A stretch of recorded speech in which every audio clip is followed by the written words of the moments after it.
साथ मैं हूं अर्पिता आर्या। कोरोना का खतरा भी टला नहीं है, इसलिए बार बार हम आपसे ये अपील कर रहे हैं कि प्लीज मास्क पहनिए। हमने एक मुहिम भी शुरू की है, #मास्क पहनो इंडिया, और इसके माध्यम से हम आपसे अपील कर रहे हैं, आपको जागरूक कर रहे हैं कि खतरा अभी पूरी तरह से नहीं टला है। दूसरी लहर में हमने देखा किस तरीके की स्थितियां थी, अगर वो स्थितियां वापस ना हो तीसरी लहर में, उससे बचना है तो ये मास्क ही सबसे बड़ा हथियार है, इसलिए मास्क जरूर लगाइए। बड़ी खबर के साथ शुरुआत। बड़ी खबर, जम्मू कश्मीर के सोपोर में आतंकी हमला हुआ है। सीआरपीएफ के बंकर पर ग्रेनेड से हमले की खबर सामने आ रही है। न्यूज़ 18 के रफत अब्दुल्ला की यह खबर है कि वहां पर ग्रेनेड से हमला हुआ है। जम्मू कश्मीर का सोपोर का इलाका, जहां पर बताया जा रहा है आतंकी हमला हुआ है। सीआरपीएफ का बंकर जिसको टारगेट किया गया था ग्रेनेड से, वहां पर हमला किया गया। रिफत अब्दुल्ला हमारे सहयोगी की ये खबर, जिस तरीके की जानकारियां अभी सामने आ रही हैं, जम्मू कश्मीर के सोपोर में ये आतंकी हमला हुआ है। सीआरपीएफ के बंकर को निशाना बनाने की कोशिश थी। रिफत हमारे साथ जुड़ भी चुके हैं हमारे सहयोगी और अपडेट के साथ। रिफत जी बिल्कुल, ग्रेनेड हमला हुआ है। सोपोर एरिया है नॉर्थ कश्मीर का, वहां पे मिलिटेंट ने ग्रेनेड फेंका है सीआरपीएफ के एक बंकर पर। अभी बाकी डिटेल्स इमर्ज हो रही है, हालांकि अनकन्फर्म्ड रिपोर्ट्स ऐसी भी हैं कि 2 लोग जो हैं वो घायल हुए हैं, लेकिन पूरे एरिया को कॉर्डन किया गया है।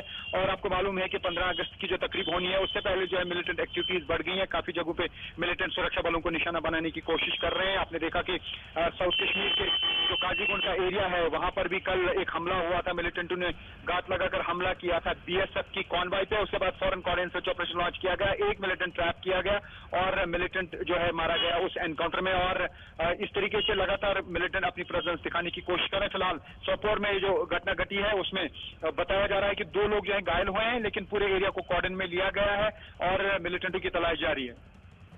शुक्रिया।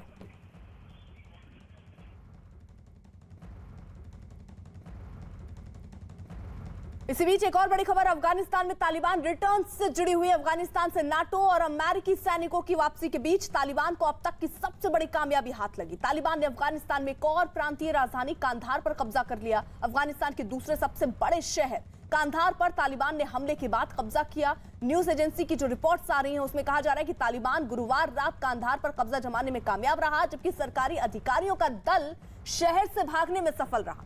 कांधार में कुछ ही हफ्ते पहले अमेरिकी सेना अपना मिशन खत्म कर हटी है, जिसके बाद तालिबान ने यहां कब्जा जमा लिया। हेरात अफगानिस्तान का तीसरा सबसे बड़ा शहर है जिस पर तालिबान ने कब्जा किया। हेरात पर काबिज होने के बाद कांधार को जीतना तालिबान के लिए अब तक की सबसे बड़ी कामयाबी है। तालिबान ने कांधार से पहले अफगानिस्तान की 34 प्रांतीय जो राजधानियां हैं उनमें से 15 पर एक सप्ताह में ही कब्जा जमा लिया है।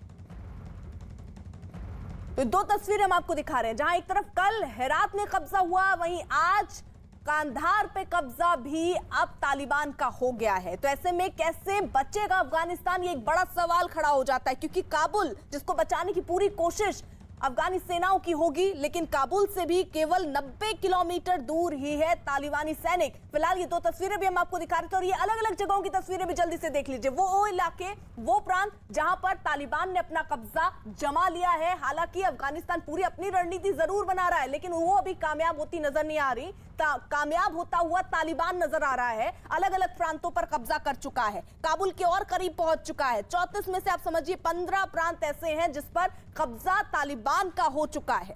हालांकि वहां पर अब कोशिश अपने स्तर पर हो रही है और सबसे ज्यादा इन कब्जे के बीच में अगर कोई प्रताड़ित है या दुखी है वो है आम जनता, क्योंकि वो अपने ही देश में अब शरणार्थी बनकर रहने के लिए मजबूर है। 2 सहयोगी हमारे साथ इस वक्त जुड़ चुके हैं, नीतीश कुमार और शैलेंद्र वांगू इस वक्त जुड़ चुके हैं। नीतीश, सबसे पहले आपका रुख करते हुए जरा बताइए किस तरीके के हालात वहां पर बने हुए हैं, और तालिबान को सत्ता में हिस्सेदारी का प्रस्ताव भी रखा गया, उसको स्वीकार नहीं किया, यानी ये अब कब्जे का दौर जो है वो ऐसे ही बढ़ता रहेगा। इसमें कोई दो मत नहीं। तालिबान को जाहिर तौर पर जब उसका जो ब्रेन है वो आईएसआई है, पाकिस्तान है, तो तालिबान जब इतनी तेज़ी के साथ ग्राउंड गेन करता जा रहा है तो कोई सवाल नहीं उठता कि वो अफगान गवर्नमेंट के प्रस्ताव को मानेगा। और हालात अफगानिस्तान की जहाँ तक बात है बेहद ख़राब हैं। तालिबान जिस तरह से हिंसा और बर्बरता पर उतारू है, वहाँ के लोग अपने घरों को छोड़ने के लिए मजबूर हैं, और जहाँ भी जा रहे हैं वहाँ कहीं ना कहीं तालिबान के इन्फॉर्मर हैं, उनके बारे में इंफॉर्मेशन दे रहे हैं और कुछ लोग जो हमें जानकारी मिल रही है एजेंसीज के हवाले से, वो पाकिस्तान में जाकर शरण लेना चाहते हैं, चूंकि पाकिस्तान अफगान बॉर्डर को क्रॉस करके। शैलेंद्र, ठीक है नीतीश, मैं रोक रही हूँ आपको, एक बार फिर आऊंगी। शैलेंद्र, जरा बताइए कि आखिरकार तालिबान इतना मजबूत क्यों है और उसको रोक पाने में अफगानी सेनाएं क्यों नहीं कामयाब हो पा रही? देखिए, सबसे अहम बात यह है कि पिछले 20 सालों से लगातार American forces, NATO forces Afghanistan में मौजूद थी और ये लड़ाई, अफगानिस्तान की लड़ाई जो है अमेरिका खुद लड़ रहा था। लेकिन अब क्योंकि इस बात की घोषणा हो चुकी है कि अमेरिकन फोर्सेस और नेटो फोर्सेस इस महीने के आखिर तक यानी 31 अगस्त तक ही वहां से वापस चली जाएंगी, अपने वहां से विड्रॉ कर ली जाएंगी, तो इस ऐसे में तालिबान के हौसले बुलंद है। आपको याद दिला दें कि तालिबान और अफगानिस्तान के बीच में पीस प्रोसेस चल रहा था, लेकिन कहीं ना कहीं अब जिस तरह से अमेरिकन फोर्सेस लौट रही हैं, ऐसे में तालिबान मजबूत होता जा रहा है और माना यह जा रहा है कि तालिबान की पूरी मदद पाकिस्तान भी कर रहा है और यहां तक भी चीन भी पिक्चर में कहीं ना कहीं हो सकता है। लेकिन अहम बात यह है कि तालिबान को रोक पाना इस वक्त बहुत मुश्किल है अफगानिस्तान के लिए और अफगानिस्तान लगातार ये कोशिश कर रहा है कि अंतर्राष्ट्रीय ताकतें, इंटरनेशनल फोर्सेज, वेस्टर्न कंट्रीज मदद करें अफगानिस्तान की, खासतौर से एरियल मदद करें, ताकि एरियल जो पावर है अफगानिस्तान की वो मजबूत हो सके और इस तरह के एडवांसेस को रोका जा सके। लेकिन जो हमने ताज़ा अपडेट्स देखे हैं कि हेरात तक पहुंच गए हैं, जो महज 150 किलोमीटर दूर है राजधानी काबुल से। होता है ऐसे में ये कह पाना, हालांकि इंटेलिजेंस ये बोल रही है, अमेरिकन इंटेलिजेंस ये बता रही है कि अगले 3 महीने में ये हो सकता है, 90 दिनों में ये पूरा हो सकता है काबुल पर तालिबान का कब्जा। लेकिन अब ये बताया जा रहा है कि जिस तेजी से वो बढ़ रहे हैं, हो सकता है कि अगस्त के अंत तक ही काबुल पर भी तालिबान का कब्जा हो जाए। अब रहिए जरा साथ। देखिए, अफगानिस्तान में बढ़ती तालिबान की दहशत के बीच अमेरिकी खुफिया एजेंसियों ने आशंका ये जता दी है कि 30 से 90 दिनों के अंदर पूरे अफगानिस्तान पर तालिबान का शिकंजा कस जाएगा। लिहाजा अफगानिस्तान की मौजूदा सरकार तालिबान को हराने के लिए जहां एक तरफ 3 डिग्री प्लान तैयार कर रही है, तो वहीं सूत्रों से यह भी जानकारी मिल रही है कि अफगान सरकार तालिबान को सत्ता में भागीदारी की पेशकश भी कर रही है। लेकिन पाकिस्तान के रहते हुए अफगानिस्तान में शांति स्थापित करना मुश्किल है। पाकिस्तान नहीं चाहता कि अफगानिस्तान की सरकार सत्ता में रहे। पाकिस्तान की हुकूमत नहीं चाहती कि अमेरिका अफगान सरकार की मदद करे। यही वजह है कि पाकिस्तान तालिबान के मुद्दे पर न सिर्फ खुद को बेदाग साबित करने पर तुला हुआ है, बल्कि वो अफगानिस्तान में जारी संघर्ष के लिए अफगान सरकार को ही जिम्मेदार ठहरा रहा है। Right now, from what I can see, they are blaming Pakistan as well as they are now trying everything to somehow get the Americans back into Afghanistan. You know, the whole posturing right now is that they're blaming the Americans for this debacle, Pakistan and the Americans. And they are trying to somehow persuade the Americans to actually intervene. And तो देखिए, एक तरफ इमरान खान अफगानिस्तान सरकार को जिम्मेदार ठहरा रही है, तो दूसरी तरफ अफगानिस्तान की सरकार खुले तौर पर इस बात को कह चुकी है कि पाकिस्तान ने तालिबान का साथ देने के लिए 20,000 से ज्यादा आतंकियों और सिपाहियों को भेजा है।